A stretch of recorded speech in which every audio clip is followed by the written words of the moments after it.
Boyer. Platícanos un poco cómo conociste a Joy Laville. Eso fue en San Miguel Allende. Y llegando a México, viví primero en Manzanillo, en la Ciudad de México, y finalmente fui a San Miguel. Viví como año y medio en San Miguel también. Ahí la conocí. Usaba todos los colores, poco rojo.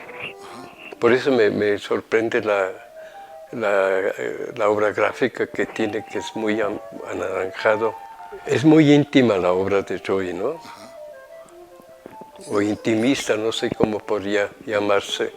Intimista, su pintura, sus acrílicos sobre tela. También cosas de la vida mucho, ¿no? Cosas que le han pasado luego con Jorge, pues era tremendo también. Ahí le marcó la vida, con la muerte de Jorge le marcó la vida a Joy Laville, le cambió, yo creo que sí. Algo debe haber pasado ahí en su pintura. Ella por casualidad no viajó en el mismo avión, ¿no? Era tremendo. Durante 2 días estuvo caminando por donde se había caído el avión a ver si encontraba un objeto. Y no encontró nada. No encontró nada. Pero en su obra gráfica siempre está representado el avión. Es cierto, ¿verdad? Era muy cálida, muy...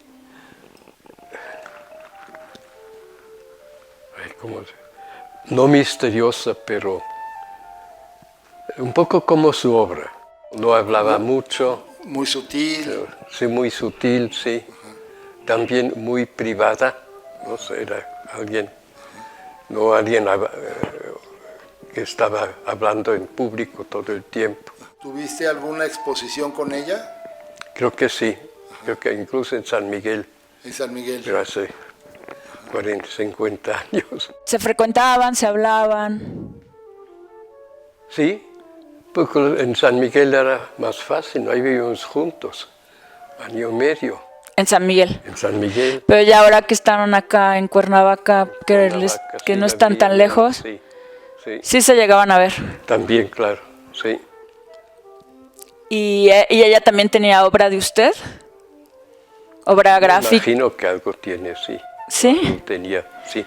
Luego hubo una inundación muy fuerte, sí, que le destruyó muchísimos cuadros y muchas cosas escritas que tenía abajo. No sé si se acuerdan de la inundación. Una cosa tremenda. Aquí, en Cuernavaca, sobre todo. Entonces, que ya su recámara hasta aquí con agua.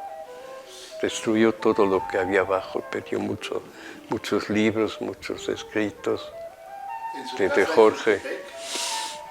En Cuernavaca. En Cuernavaca. En Cuernavaca.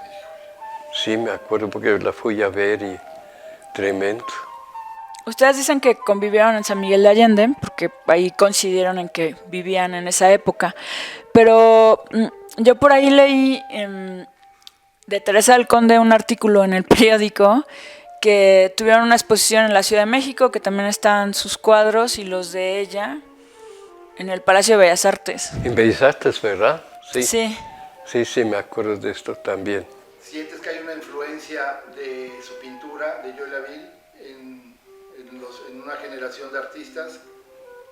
¿Que hay una influencia de la pintura de Joy? Quizás de su manera de ser tan íntima con los colores, ¿no?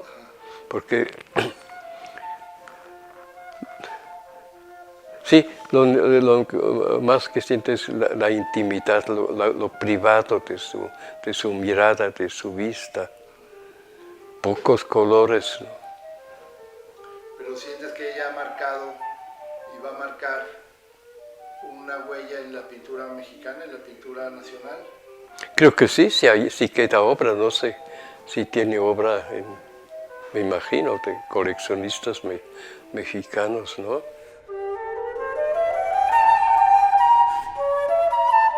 Me mandaron a hacer unas piezas chiquitas, me las mandó a hacer la Galería de Arte Mexicano, porque eran los regalos de Bernardo Sepúlveda, que en ese tiempo era secretario de Relaciones Exteriores.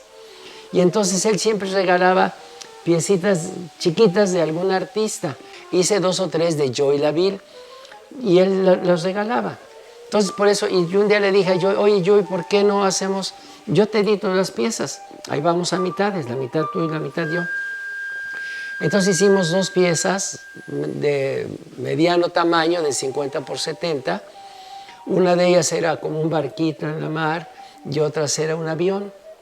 Y siempre ponía un avión porque finalmente su marido, Jorge Ibargüengoitia, muere en un accidente de avión. Pero no en el aire, sino creo que estaban en el aeropuerto de Barajas, en España, y chocaron 2 aviones. Y ahí muere Jorge Ibargüengoitia, Fanny Cano y otras gentes más. Y entonces ella se quedó muy traumada con la muerte de Ibargüengoitia.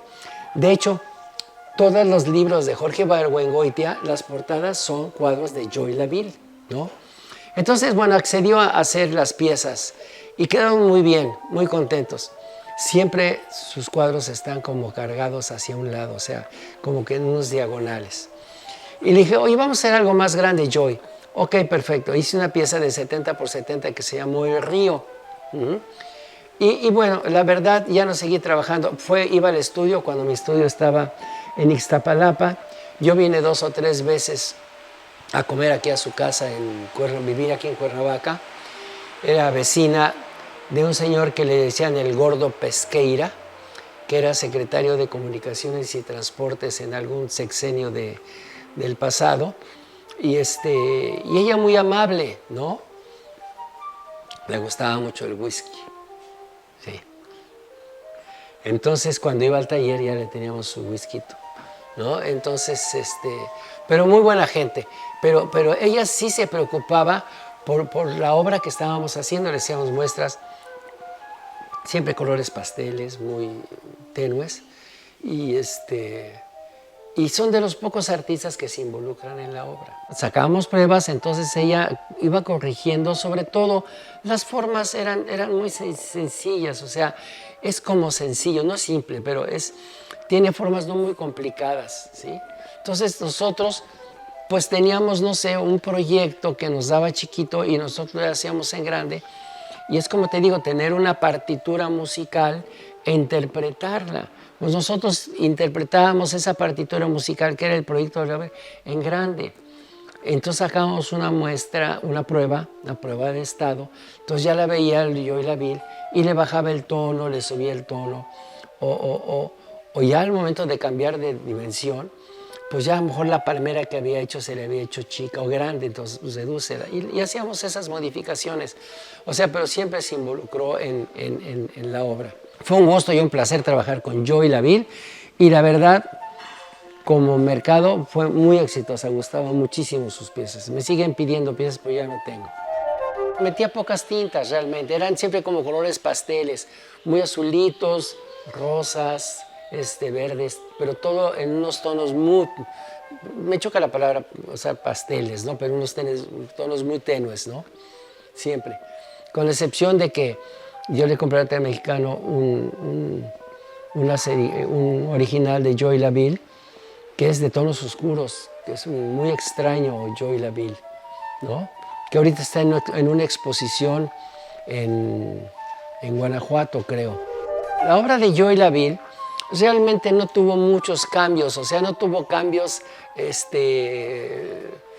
sustanciales. Uno identifica al artista por la obra, no por la firma que está en la parte inferior derecha del cuadro, sino ese es un Joey Laville, este es un Cuevas, este es un...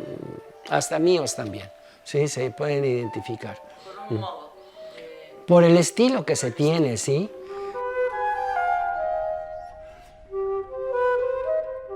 En realidad, mira, cuando Jorge tomó el vuelo, del cual no ha vuelto, en diciembre del 83, yo hice una nota hacia el vuelo. Me la pidió Octavio Paz para la revista Vuelta. Al final no se publicó en Vuelta, no me acuerdo porque era diciembre, era un número muy abultado, es decir, no fue censura. Entonces mi amigo Julián Mesa, que había sido mi profesor en el ITAM, y que además me cedió su plaza en la UNAM, Julián la publicó en una revista que se llama Estudios. Es decir, Creo que fue la primera necrológica y se la hicimos llegar a Joy, pero no nos conocíamos físicamente. Entonces me propuse cada año escribir un homenaje a Jorge. Evidentemente a partir del segundo año ya no era tanto el homenaje a Jorge, sino el homenaje a Jorge y a Joy, porque ya yo tenía un gran interés por conocerla, por ver si había dejado inéditos Jorge, y sobre todo para ver si conseguía ahí un cuadro, si me merecía ahí un cuadro de ella. Entonces creo que hasta el 5º aniversario o el 7º, que publiqué una nota, pero ya no era vuelta, creo que fue Letras Libres, ahí ya físicamente le entregué la revista, pero fue hola y adiós. Y luego me hice amigo de un escritor norteamericano, Pete Hamill, que vivía en Cuernavaca. Pete era amigo de Joy y era amigo de México. Tiene un libro sensacional que se llama ¿Por qué importa Sinatra? Y entonces, ahí en la presentación de ¿Por qué importa Sinatra? Ahí ya platiqué con ella. Y me agradeció todas las necrológicas. Incluso me señaló que era yo bastante repetitivo. Luego, pues sí, es que repetiré siempre el mismo pésame. Ahí quedó. Pero luego, cuando ella ya tenía como 98 para cumplir 99, hubo el proyecto con Alejandro Magallanes y Cristina Fessler de hacer un libro.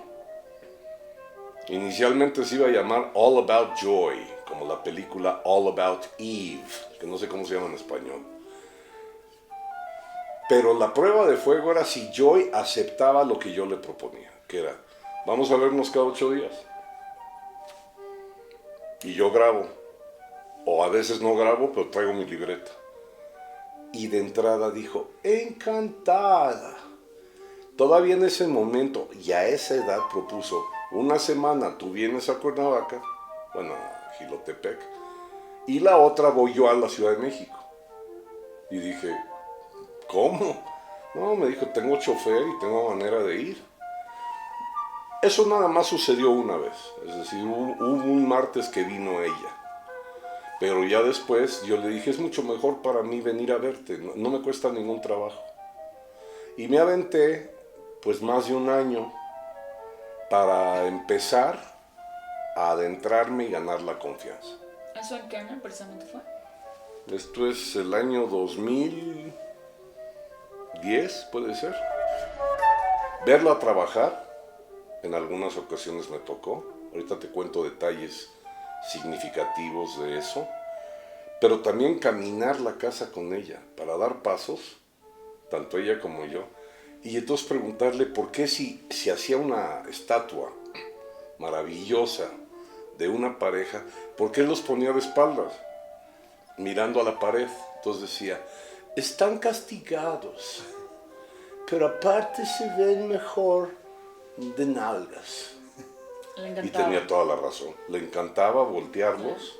Los cuerpos. Los cuerpos mirando hacia la cuarta pared, ¿no? La cuarta pared del teatro.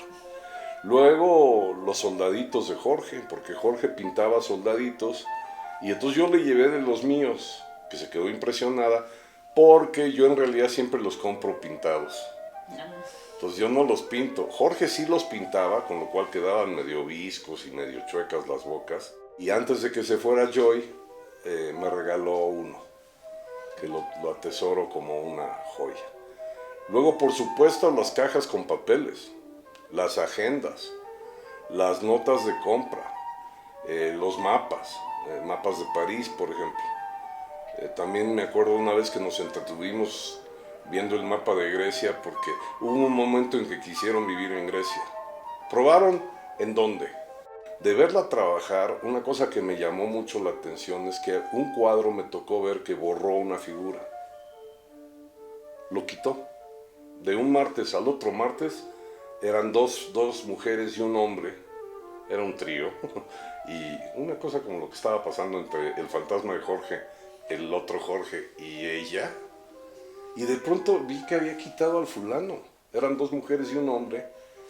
Y dijo, es que luego se exponen y llega un niño y le pinta algo. Oye, pero eso no sucedió. No, but just in case, he's gone. Y le digo, oye, pero se supone que ya habían catalogado esto. Es decir, lo habían fotografiado y tenía nombre. Que lo cambien. Entonces le dije, a ver, ¿y así funcionaba Jorge? Y me dicen, no. Jorge era más drástico. Joy no estaba tirando el cuadro, estaba corrigiendo el cuadro. Eso sí, nunca borró una tela. Replanteando. Lo que hacía es que replanteaba y corregía, pero el cuadro esencialmente sigue siendo el mismo. Lo que pasa es que en lugar de 3 figuras hay 2.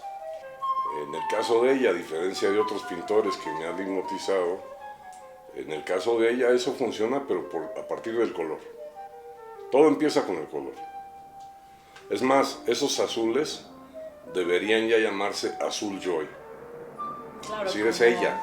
En la mezcla el periodo azul de Picasso, ¿no? Sí, pero es un azul diferente. O sea, en la mezcla que ella hace con la pintura, es en donde ella, ahí, se vierte. Ahora, a partir de eso, acuérdate que ella empieza a pintar ya muy mayor. Sí, ella ya era una mamá, vivía en Half Moon Bay, en Canadá, que curiosamente la glorificó Ibargüengoitia en la novela Dos Crímenes. Jorge le está haciendo un homenaje al lugar de donde salió Joy, con un niño que ya caminaba y que ya hablaba, a tomar un avión a la Ciudad de México, porque el cónsul inglés en Vancouver le dijo, hace poco estuve en San Miguel de Allende en México y es un pueblo muy apacible, pero tiene clases de pintura para jubilados gringos, hay mucho gringo. Eso fue lo que le llamó la atención de México. Y cuando llega a San Miguel se inscribe en las clases de pintura y literalmente empieza por las orillas. Dice que ella pintaba cosas que luego en la conversación con el maestro, no recuerdo ahorita el nombre, pero un pintor guanajuatense que le decía, pues se le olvidó pintar las orillas, esto está en blanco. Y luego entonces empezaba a veces por las orillas y se iba acercando al atrevimiento. El atrevimiento es una figura.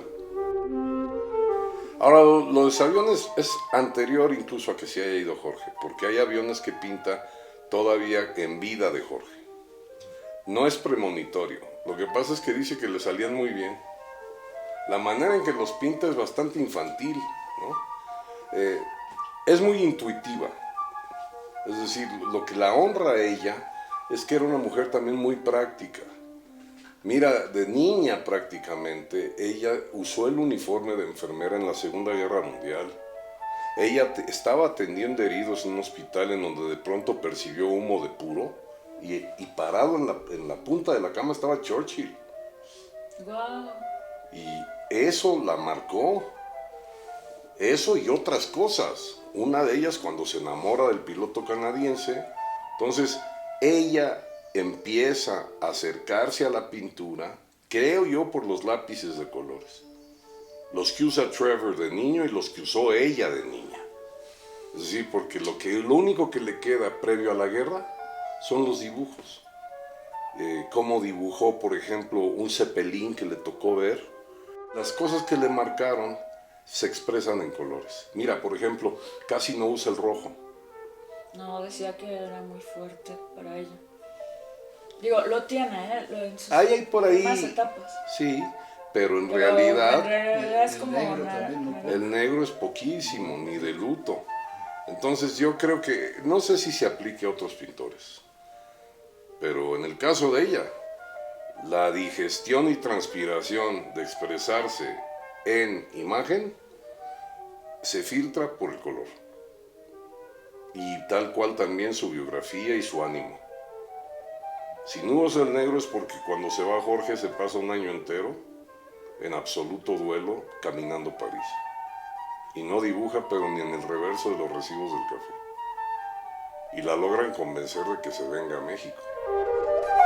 La maravilla de los cuadros que se trae de Europa, ya fallecido Jorge, es que ya cuando los ve en la luz de México, ahí se da cuenta. Y que eso fue lo que le aportó a México y lo reconoce. O sea, lo que me aportó México como tal, ¿no? Porque tampoco me considero de Inglaterra, digo, he ido a exponer y todo, pero pues es la luz, ¿no? De esa misma luz que también hablan muchos exiliados españoles, ¿no? Y los niños. Y los niños. Esa es la maravilla tanto de Jorge como de Joy, pero sobre todo en Joy, es que quede consignado para que el mundo se entere. Hay almas buenas que cuando hablan de la felicidad está afincada en cosas muy simples. Que una mujer que se dedica al pincel diga, "Bueno, a mí lo que me fascina de aquí es la luz". Esa luz no la tendría ni en Canadá ni en Londres. Eso no quita que ella también tenía una gran saudade. Esas figuras que pinta son figuras que tienen una expresión muy nítida de soledad, incluso las que están acompañadas. Sí. Y yo creo que eso también lo supo llevar ella con gran heroísmo y con estoicismo. La vida de ella no fue fácil, su infancia no fue fácil. Ese mundo de pomadas para el bigote de manubrio, de el afilador de lápices, del teléfono prácticamente no solamente de disco, sino de manivela, de los aviones de hélice, del bombardeo de Londres. Nomás imagínate lo que es eso después ya en Jutepec. Y con material moldeable, tanto para hacer figuras, para hacer la figura humana, que prácticamente les está dando una biografía con los dedos, a luego pintar.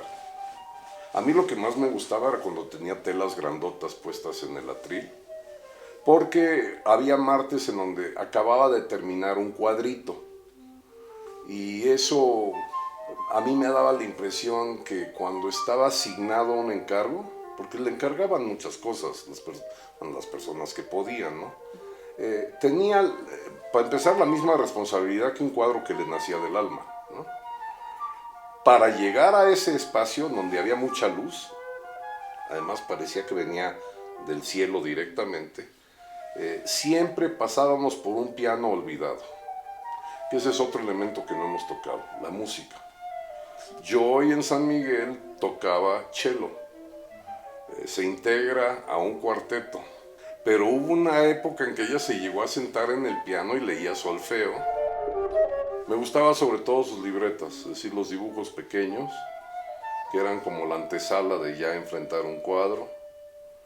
Me encantaba la ropa que usaba para pintar, porque tenía ella misma una expresión de su arte en el pecho, o en la falda. Y las piernas vendadas. Y lo que supe es que el último día que estuvo en su casa, y creo que también en el hospital, el último día, pintó. Eso es súper importante porque es una constante para ella, ¿no? Una disciplina de siempre estar trabajando. Y lo que decías de la tela grande, decía que cuando un bastidor grande era porque estaba observando un motivo. O sea, ya lo tenía estructurado, como bien dices, dentro de su libreta. Nos tocó todavía a mi generación y a la tuya comprar los libros de Jorge con portadas de Joy. Que conste, ella hizo una portada para otro Jorge.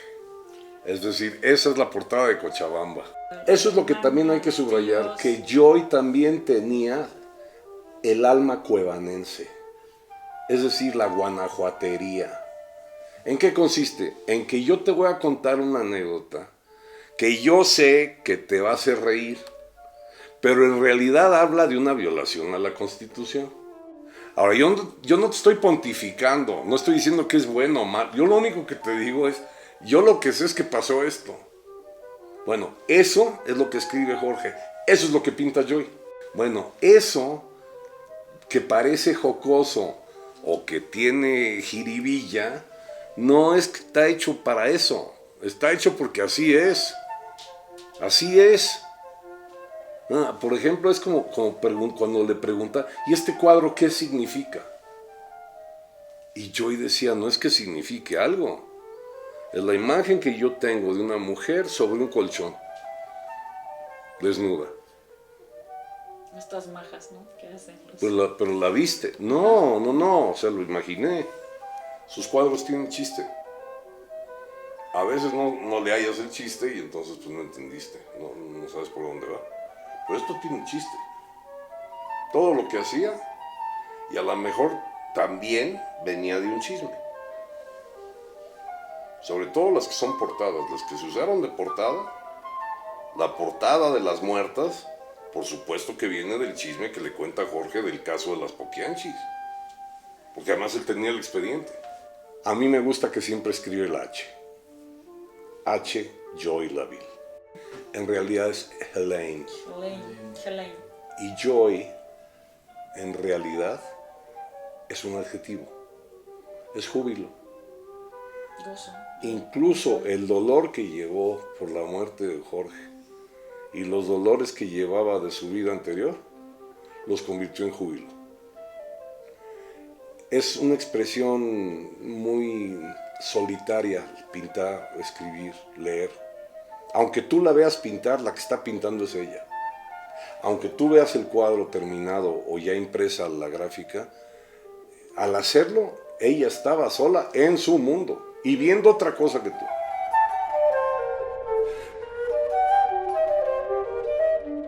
Hola, estamos con Mariana Pérez Amor, directora de la Galería de Arte Mexicano, y queremos saber la experiencia que tuvo de trabajar con Joy Laville. Ay, bueno, fue una gran experiencia porque a Joy la conocí desde que era yo niña, porque Joy estuvo en la galería toda su vida. La manejó primero mi madre, que es Inés Amor, y luego Alejandra y yo cuando nos quedamos con la galería. Y Joy fue una persona muy cercana a nosotros y yo la conocí desde que era una niña. Entonces para mí siempre fue un privilegio porque Joy era maravillosa, era un ser realmente único. Yo creo que Joy hizo una gran carrera en México y se desenvolvió como una gran artista que era a través de los años, consolidándose de una manera maravillosa. Era una gran pintora. ¿Y cuál es la obra que más te identifica de ella? Uy, todas, pero yo tengo el cuadro más bonito de Joy Laville que existe. Pero claro, cada quien tiene el cuadro que adora. Y vivo con él todos los días. Lo veo todos los días de mi vida. Es un desnudo de una mujer preciosa.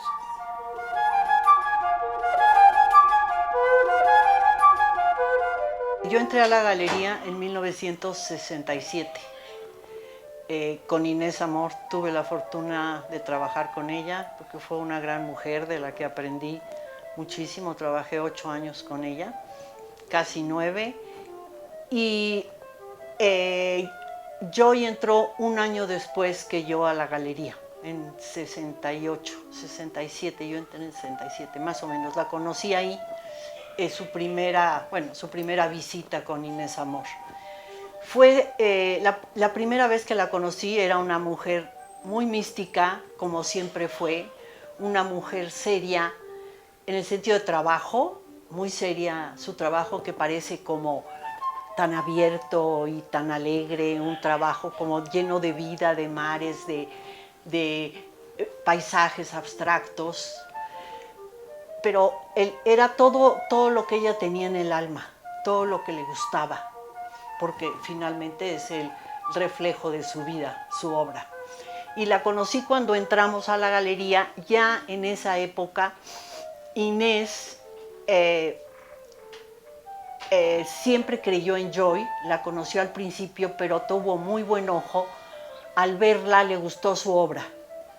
Y Joy tenía ciertos miedos que un día me platicó de exponer por primera vez, porque no conocía el mercado, no era un artista que exponía así cotidianamente. Por medio de alguien conoció a Inés, y entonces Inés la recibe calurosamente y le pide una exposición que tardó hacerla, yo creo, un año. En esa exposición había acuarelas, pero había unas cosas, una técnica maravillosa, el pastel, que era divino. Los pasteles de Joy Laville los manejaba precioso, precioso, diferente de las acuarelas y de las pinturas. Entonces, después de esa exposición, empezó a tener éxito. La gente no estaba tan segura de la obra, como siempre nos pasa cuando exponemos a un artista por primera vez, no estaba 100% segura si era un artista tan sutil y tan agradable, que no fuera una cosa decorativa, porque podía confundirse con un tema, una propuesta un poco superficial, pero en realidad lo que vemos después de trabajar con ella y desde el principio, que nos gustó mucho su obra, veíamos en ella algo interno muy sólido, que era su propuesta tan auténtica, porque no venía ni escuela mexicana siendo ella inglesa, ni tampoco tenía rastros de la pintura inglesa. Ella es única, lo que hace ella no está copiado de nada. Podría parecerse a ciertas personas, pero no tenía, su tema era único y personal. Después de esa exposición tuvo mucho éxito, sobre todo con los pasteles.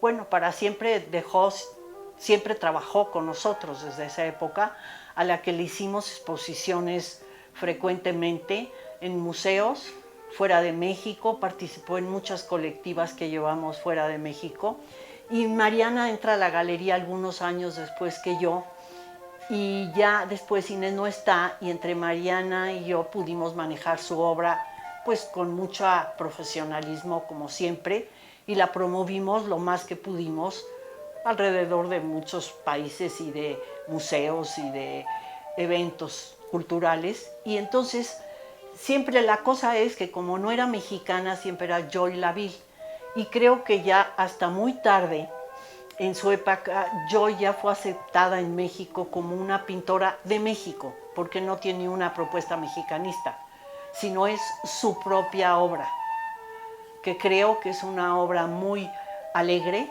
una obra, aunque detrás de mucha obra hay un dolor fuerte, porque cuando se muere Jorge, su marido, ella sufrió mucho, porque murió en un accidente, y refleja en algunos cuadros después de esa época, después de la muerte,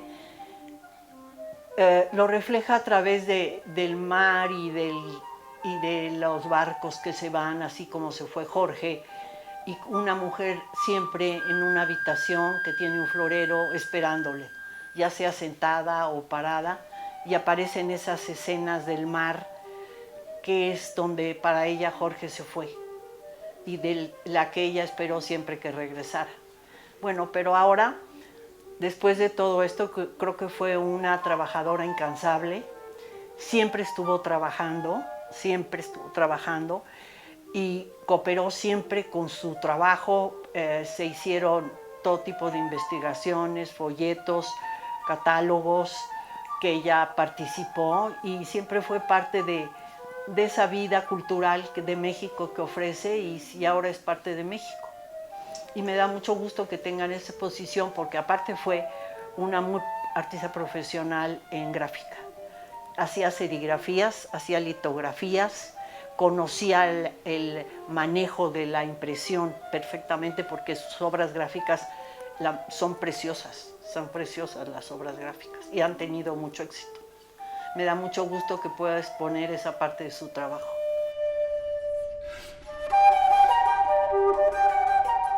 Bueno, tuve la oportunidad de conocer a Joy. Yo tengo 25 años trabajando en la galería, y ella venía, bueno, a los últimos años de su vida, digamos unos 12 años, 15 podría decir, venía a la galería con mucha regularidad. Venía los miércoles, cada 15 días más o menos, pero siempre el miércoles. Y venía con su chofer, que se llamaba Crisóforo, que es una historia súper bonita, porque es casi como el chofer y la señora Daisy, porque estaba a la misma edad. Digo, Crisóforo era un poquito más grande incluso, pero eran amigos y compañeros, y él la traía de Cuernavaca. Los miércoles pasaba, bueno, como te digo, cada 15 días, pasaba a la galería, y después se iba a comer con sus amigos. A veces iba con la familia Pesqueira, y a veces con Mario Lavista, que era su gran amigo. ¿Qué nos puedes contar de lo que más te conmueve de las piezas, o alguna obra en particular del trabajo de Joy Laville? El trabajo de Joy Laville para mí es muy especial.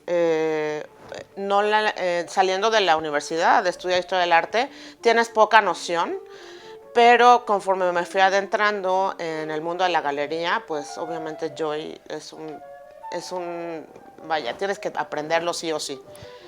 Y una vez que vas aprendiendo, pues vas teniendo artistas que vas favoreciendo, y Joy siempre ha sido una de mis artistas favoritas, y no es la que más, la verdad.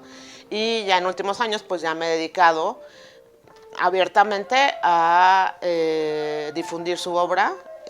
Afortunadamente, contamos con la colección de Joy, de su hijo, de Trevor Rowe. Y esa colección que tenemos en custodia, estamos tratando, personalmente trato, de que se difunda su obra, y en esta ocasión que tenemos esta oportunidad tan increíble con el Museo de la Estampa, gracias Emilio y gracias a ti, podemos tener todo el proceso creativo de su obra gráfica que nunca se ha mostrado, y eso me tiene muy emocionada, la verdad. En particular la obra de Joy es una revisión muy personal de su vida, siempre tiene algo que refleja, y también es una relación universal de Joy con el mundo. No podemos entender el mundo de Joy sin entender lo que ella vivió, y bueno, pues también lo que me parece importante recalcar es que mucha gente cree que su obra es como muy inocente o muy naif, y para nada, es una obra muy fuerte. Lo que pasa es que los colores, la paleta que ella usó toda su vida, es una paleta muy suave. Al principio de su trabajo eran otros tonos, pero ya lo que ella se consolidó como artista, tomó esta paleta de rosas pálidos, azules, verdes, amarillos, que todo el tiempo usó, ¿no? Entonces pensamos que por estos colores tenues o pasteles, creemos que su obra es cálida. Bueno, sí es muy cálida, pero más bien que su obra es tranquila, pero es una obra muy potente. Siempre ha sido.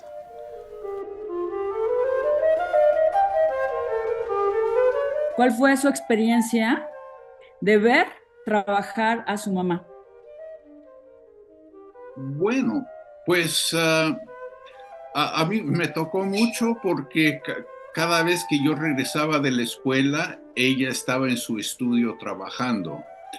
Era una mujer muy, muy disciplinada, y siempre trabajó mucho. Cuando no trabajaba en el estudio, hacía un trabajo, esto es en San Miguel de Allende, trabajaba para el Instituto Allende, y también trabajó en una librería.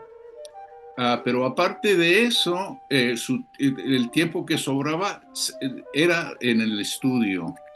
Y ese fenómeno duró toda su vida.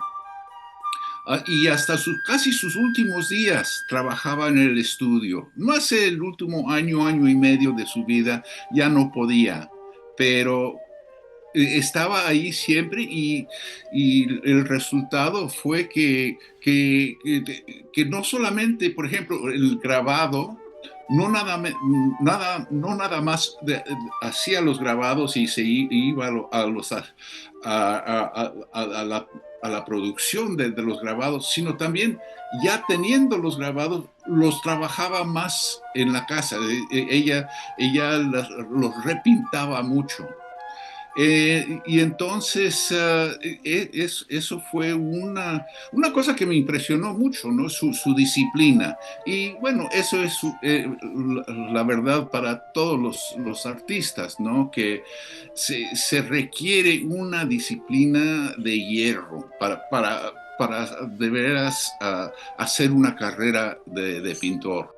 Hasta en mi recámara tengo como 4 cuadros pequeños que hizo de retratos de mí, de niño, y el grabado es el mismo, nada más que ya sobrepintados son diferentes, y usa diferentes colores, diferentes elementos visuales, de paisaje, y entonces son muy diferentes, y como que se inspiraba con el grabado en sí. Ella veía otro papelito que necesitaba color y lo llenaba.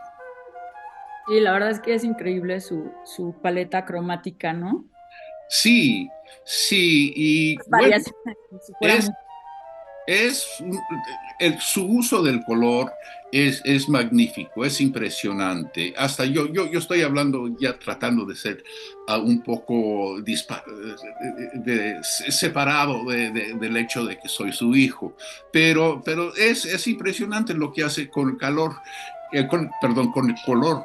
Y, y eso le da mucha profundidad a los cuadros, porque el color nunca es así plano y aburrido, tiene profundidad, eco, sensibilidad y entonces vida. Y eso le da mucha vida a sus cuadros. A mí lo que más me impacta no es un cuadro en sí, sino que hay dos maneras de ver la obra de mi mamá para mí.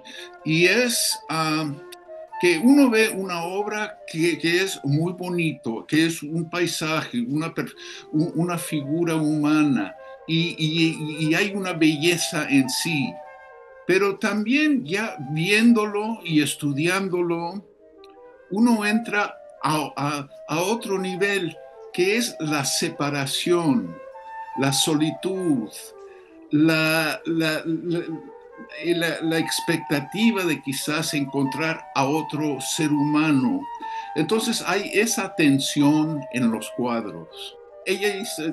Hay varias pinturas y también ha de ver gráficas, ¿no? de, por ejemplo, mujeres sentadas esperando con un florero, digamos, y un reloj que marque, digamos, 5 minutos antes de la hora.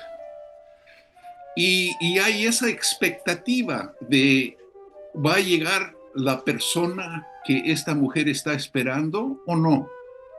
Y eso crea la tensión en el cuadro mismo y le da resonancia. Sí, la verdad es que son maravillosos porque lejos de que la gente piensa que es repetitivo, no, siempre tiene otra intención oculta, ¿no? En otra composición. Sí, no, bueno, mucha gente piensa en mi mamá y piensa en floreros, pero no, yo no lo veo así. Yo veo también las tensiones un poco subterráneas, sutiles, que se encuentran en los cuadros. Y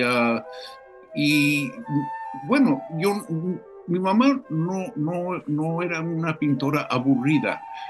Y su intelecto no le permitía ser aburrida. Pero también al mismo son bellas, hay belleza, pero también hay resonancia y tensión, pero sutil. Y a veces la gente confunde su sutileza con nada más bonito, que es bonito, y no ve la sutileza de lo que está ocurriendo en el cuadro. Era una mujer con mucha imaginación, bueno, visualmente, pero también en lo humano. Y ella, por ejemplo, cuando veía a gente pobre, lo sentía. Ella podía entrar en la mente de esta gente y como que si sufrían podría compartir ese sufrimiento. Era muy empática y bueno, eso le permitió entrar en esos espacios también, ¿no? De solitud, de angustia, de tensión. Y entonces su mente siempre veía más de la superficie.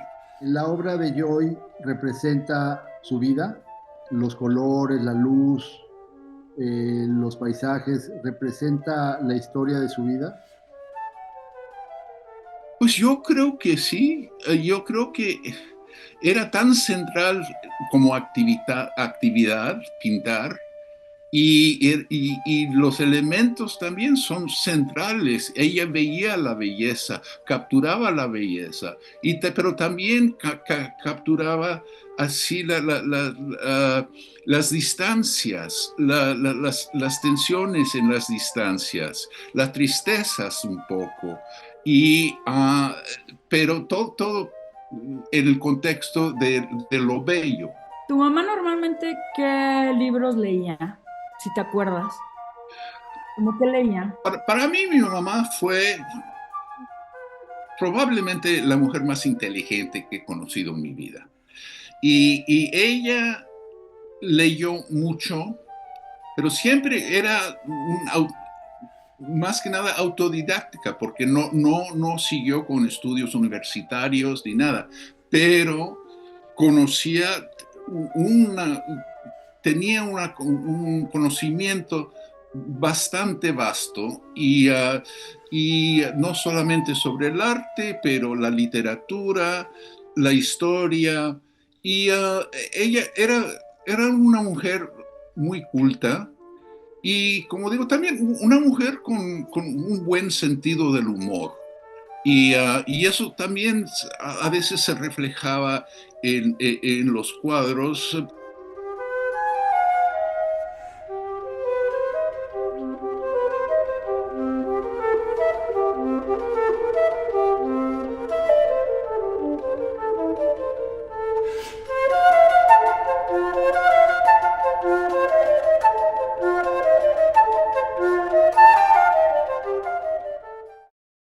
Gobierno de México.